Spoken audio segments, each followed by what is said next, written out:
2024 या नवीन वर्षी कधी असेल मकर संक्रांत. या संक्रांतीचं आगमन कशावर होणार आहे, ती कशावर बसली आहे, वाहन आणि वस्त्र कोणते आहे, कोणत्या दिशेनं जात आहे, पुण्यकाळ, शुभमुहूर्त, दान, फलप्राप्ती, शिवाय मकर संक्रांतीच्या दिवशी काय करावं, काय करू नये, या सर्व प्रश्नांची उत्तरं चला जाणून घेऊयात. पण त्याआधी आमच्या चॅनलला सबस्क्राईब करा, बेल आयकॉनला क्लिक करा. तुम्ही जर हा व्हिडिओ फेसबुकवर पाहत असाल तर फेसबुक पेजलाही फॉलो करा. 2024मध्ये मकर संक्रांती 15 जानेवारी 2024 रोजी साजरी केली जाईल. या दिवशी सूर्यदेव धनु राशीतून बाहेर पडून पहाटे 2:54 मकर राशीत प्रवेश करेल.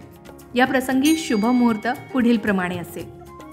मकर संक्रांती पौष महिन्यातील शुक्ल पक्षाची 5वी तिथी म्हणजेच 15 जानेवारीला रवी योग आणि शतभिषा नक्षत्रात साजरी केली जाईल. या दिवशी वरियान योग दिवसभर राहील. शिवाय रवी योग सकाळी 7:15 ते रात्री 8:07 असेल. याचबरोबर मकर संक्रांतीला शुभ मुहूर्त आणि मोठा शुभ काळ सकाळी 7:15 ते 9 वाजेपर्यंत असेल. यावेळी मकर संक्रांतीच्या दिवशी स्नान करून दान करावं. शिवाय त्या दिवशीचा महापुण्यकाळ 1 तास 45 मिनिटांचा असतो आणि मकर संक्रांतीच्या शुभ काळातही स्नान केलं जातं. यावर्षी सोमवार दिनांक 15 जानेवारी 2024 रोजी मकर संक्रांतीचा सण साजरा केला जाणार आहे. याचबरोबर 13 किंवा 14 जानेवारीला संक्रांत येणं असं क्वचितच घडत असतं. मात्र नेहमी हा सण 15 जानेवारीला साजरा केला जातो. जेव्हा सूर्य मकर राशीत प्रवेश करतो तेव्हा मकर संक्रांतीचा सण साजरा केला जातो. संक्रांतीचं फल जाणून घेऊया. रविवार दिनांक 14 जानेवारी 2024 म्हणजे शके 1945 पौष शुक्ल 3 उत्तरात्रे 2:42 सूर्य मकर राशीत प्रवेश करणार आहे. तर संक्रांतीचा पुण्यकाळ हा सोमवार दिनांक 15 जानेवारी रोजी सूर्योदयापासून तर सूर्यास्तापर्यंतच असेल.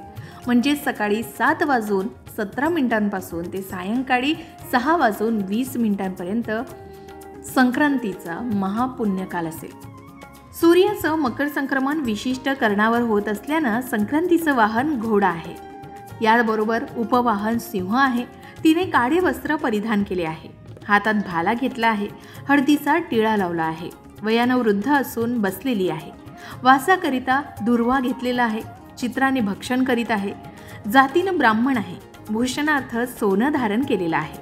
वार नाव घोरा आहे आणि नक्षत्र नाव महोदरी असून सामुदाय मुहूर्त 15 आहे. ती उत्तरेकडून दक्षिणेस जात आहे आणि नैऋत्य दिशेस पाहत आहे. संक्रांतीचं फळ म्हणजे संक्रांतीनं ज्या वस्तू परिधान केल्या आहेत त्या वस्तू महाग होतील. संक्रांती जिथून जात आहे तेथील जनतेला सुख प्राप्त होईल. संक्रांतीच्या पर्वकाला द्यायचे दान म्हणजे नवी भांडी, गाईला गवत, अन्न, तिळपात्र, गुड, तीळ, सोनं, भूमी, गाय, वस्त्र, घोडा इत्यादी यथाशक्ती दान द्याव्यात. आता मकर संक्रांतीच्या दिवशी काय करावं, तर मकर संक्रांतीच्या दिवशी सूर्योदय होताच आंघोळ करून सूर्याला अर्घ्य द्यावं. शक्य असल्यास पवित्र नदीत अथवा जवळच्या नदीवर जाऊन आंघोळ करावी. शक्य नसल्यास घरीच आंघोळीच्या पाण्यात गंगाजल मिसळून स्नान करावं. नंतर घरातल्या देवांची पूजा करावी. सूर्यदेवाला नमस्कार करावा. गायत्री मंत्राचा जप करावा. किमान 108 वेळा गायत्री मंत्र म्हणू शकता. शिवाय ओळखीतल्यांना तिळाचे लाडू किंवा तिळाच्या वड्या, तिळाचे जे काही पदार्थ असतील ते वाटप करावे. तिळगुळ घ्या आणि गोड गोड बोला असं म्हणावं. याचबरोबर मकर संक्रांतीच्या शुभेच्छा द्याव्यात. या दिवशी सुहासिनी सुगड पूजन करतात आणि एकमेकींना वाण देतात. मकर संक्रांतीच्या दिवशी आवर्जून सुगड पूजन करावी ही प्रथा सुद्धा आहे. सुगड म्हणजे शेतीमालांनी भरलेला घट. यानंतर त्या सुगडाला धूप दीप अर्पण कराव्यात. सुगडाला तिळाचे लाडू आणि हलव्याचे नैवेद्य अर्पण करावेत. महाराष्ट्रात विवाहित स्त्रिया मकर संक्रांतीच्या दिवशी याचबरोबर या दिवसापासून हळदी कुंकू समारंभ करतात. ते रथसप्तमीपर्यंत हा संक्रांतीच्या हळदी कुंकवाचा शेवटचा दिवस असतो. मराठी स्त्रिया संक्रांतीच्या दिवशी आवर्जून काळी साडी नेसतात. संक्रांतीला तिळाचे फार महत्त्व आहे. हा काळ थंडीचा असतो, त्यामुळे अंगात उष्णता निर्माण होण्यासाठी तीळ खातात. शिवाय बाजरीची भाकरी, लोणी, मुगाची खिचडी वगैरे, याचबरोबर वांगी, पावटे, गाजर अशा इतर शक्तिवर्धक पदार्थांचा वापर जेवणात केला जातो. या दिवशी तीळ वापरण्याचा दुसरा अर्थ सिग्धता असा असतो. सिग्धता म्हणजे स्नेह, मैत्री. या स्नेहाचे गुळाशी मिश्रण करतात. स्नेहाची गोडी वाढावी हा त्यातला हेतू असतो। तेव्हा या दिवशी तीळ गुळाची देवाणघेवाण करण्याची, स्नेह वाढवण्याची, नवीन स्नेहबंध जोडायचे, जुने असलेले समृद्ध करायचे, तुटलेले आवर्जून पूर्ववत करायचे, हाच एक उद्देश असतो। या दिवशी नवविवाहित वधूंचे हळदी कुंकू विवाहानंतरच्या प्रथम संक्रांतीला करण्याची प्रथा आहे। तिला यासाठी काळी साडी भेट देतात, हलव्याचे दागिने मुलीला आणि जावयाला आवर्जून मान सन्मान देतात।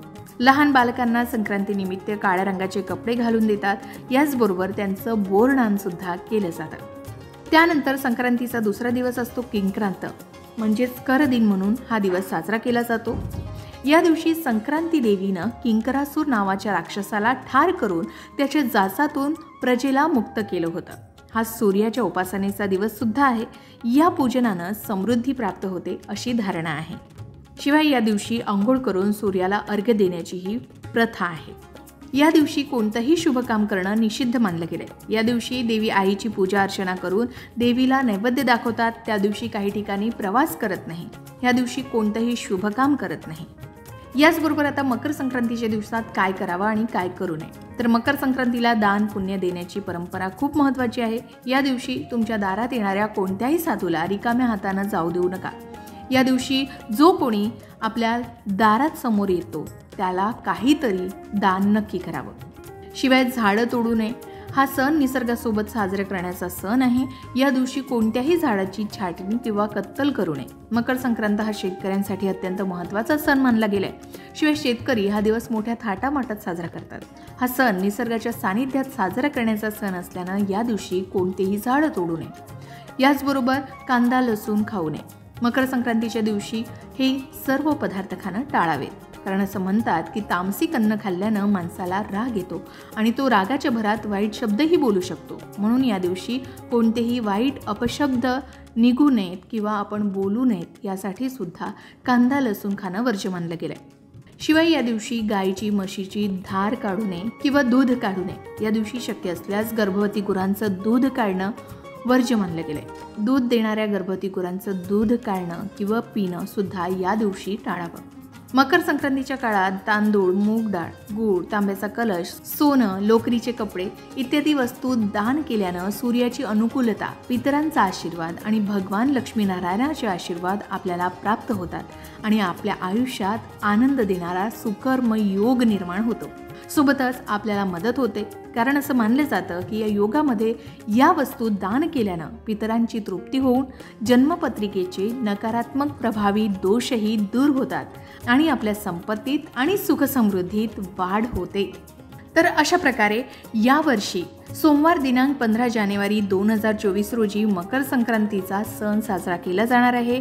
14 आणि 16 जानेवारीला भोगी आणि किंक्रांत साजरी केली जाणार आहे।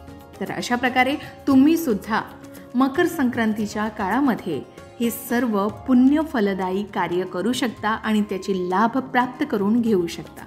तर 2024 या नवीन वर्षी मकर संक्रांत कधी असेल, या संक्रांतीचं आगमन कशावर होणार आहे, ती कशावर बसली आहे, वाहन आणि वस्त्र कोणते आहेत, कोणत्या दिशेने जात आहे, शिवाय या दिवशी शुभ मुहूर्त कोणते असतील, कोणते दान करायचे आहे, कोणते कार्य करावे, कोणते करू नये, या सर्व प्रश्नांची उत्तरं आम्ही या व्हिडिओमधून दिलेत।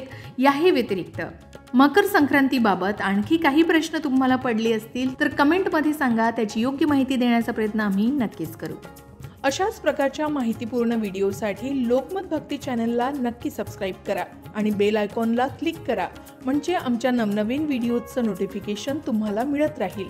तसेच योग्य आध्यात्मिक मार्गदर्शनासाठी लोकमत भक्तीच्या फेसबुक पेज आणि इन्स्टा पेजला लाईक आणि फॉलो करायला विसरू नका।